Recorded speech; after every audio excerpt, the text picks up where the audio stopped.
In a small village in India, surrounded by lush green fields and tall palm trees, lived a little boy named Aryan. Aryan was a curious boy, always exploring the village with a smile on his face. One day, while walking near the edge of the village, he heard a strange sound coming from the nearby forest. Aryan followed the sound, his heart beating with excitement. As he reached the edge of the forest, he saw something surprising. A white gibbon swinging from the trees. The gibbon was small and nimble, with bright eyes that sparkled with mischief. Aryan had never seen a gibbon like this before. He decided to name the gibbon Chiku, which means fruit in his language, because the gibbon seemed as sweet as the fruits Aryan loved to eat.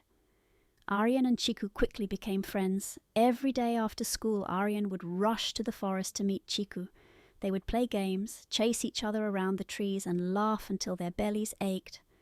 Chiku was always full of energy, and Aryan loved how Chiku could swing from tree to tree with ease. They were the perfect pair, and their friendship grew stronger with each passing day.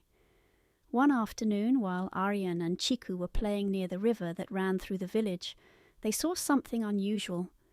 The river, which was usually clear and sparkling, had turned muddy and slow. The fish were struggling to swim, and the plants along the riverbank were starting to wilt. Aryan and Chiku knew something was wrong. Aryan decided to talk to the village elder about the problem. The elder explained that people in the village had been throwing trash into the river, and it was starting to harm the water and the creatures that lived in it. Aryan was upset to hear this. He loved the river and knew that it was important to take care of it. Chiku nodded in agreement, understanding that the forest and the river were their home.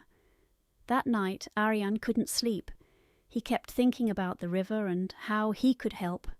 Finally, he had an idea. The next day, Aryan and Chiku gathered all the children in the village and told them about the problem. They explained how important the river was for everyone and how they could all help by cleaning it up and making sure no one threw trash into it again. The children were eager to help. Armed with brooms, baskets, and a lot of determination, they started cleaning up the riverbank. Aryan and Chiku led the way, picking up trash and making sure everyone was careful not to disturb the plants and animals. The children worked together, laughing and chatting as they cleaned. They even sang songs to make the work more fun. As the days passed, the river began to look better and better. The water became clearer, the plants started to grow again, and the fish swam happily in the clean water. The village elders were amazed by what the children had done. They praised Aryan and Chiku for their hard work and dedication, and soon the whole village joined in to keep the river clean. With the village united in their efforts, the river became more beautiful than ever. Aryan and Chiku were proud of what they had accomplished, but they knew that their work was not over. They reminded everyone that it was important to take care of the environment every day, not just once. The village elders decided to make a rule that everyone must respect the river and the forest, and they asked Aryan and Chiku to be the village's nature guardians. Aryan and Chiku took their new roles seriously. They continued to teach the children about the importance of caring for the environment. They organized fun activities like tree planting and nature walks, making sure that everyone understood how to protect the world around them. Aryan and Chiku became heroes in the village, and they were loved by everyone. One day, as Aryan and Chiku were walking along the now clear river, they noticed something sparkling in the water.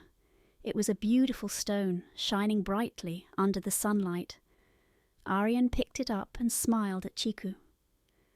"This is a gift from the river," he said. "It's a reminder that when we take care of nature, nature takes care of us."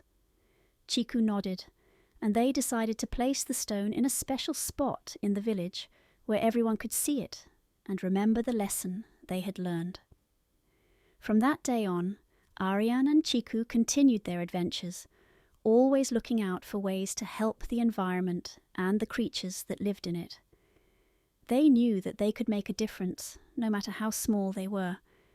And so, in the small village surrounded by green fields and tall palm trees, Aryan and Chiku lived happily, their friendship stronger than ever, knowing that they had made their world a better place.